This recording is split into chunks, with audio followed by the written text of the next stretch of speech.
You're not going to believe this about the human condition. We could be crazy. But there is no clinical term or definition for crazy. We can say you're obsessive, you got OCD, you can have bipolar. There's several varieties of bipolarism of sorts. There's a whole kinds of maladies. Doesn't mean you're an evil person. That's narcissists and malignant narcissists and things like that. I have something a little different. I like to eat rice, just rice, and I like to eat rice with chopsticks. And so when I go out, like at East Asian restaurant, and they offer chopsticks, I'd like to take them home with me. Sometimes I use the sticks in my garden to hold up a plant. Other times I just don't want to waste anything.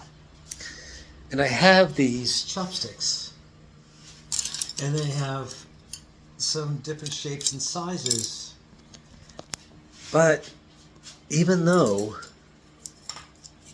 I have two chopsticks, they're not the same. They're not from the same batch, and they're not the same size. One has a tapered end. You can see that there. Other one has like a square top. You can see that there. One has a little round top, and it's buffered at the end. And there's several of those, but they're of different lengths. And I think to myself, I can't have two different lengths and two different thicknesses. Can you see that there?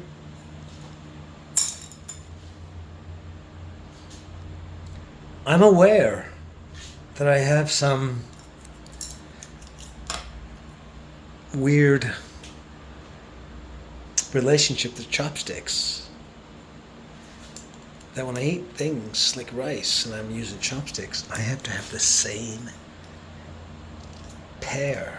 And because I have so many, I'm not going to open a new pack and start the entire process all over again like an idiot. And I don't know if there's a psychological term or a psychological definition for idiots. But I'm aware that I can sometimes lean towards idiocy over something so banal, so trivial, something so lame and impractical, like having matching chopsticks.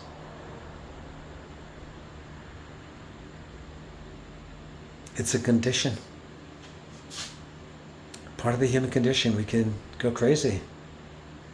If I went to a East Asian restaurant, whether it's Vietnamese, Chinese, Korean, Japanese, and I had to have chopsticks, and they're two different shapes and sizes,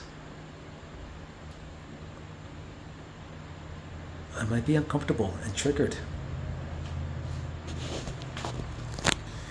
We'll have to call it the chopstick incident.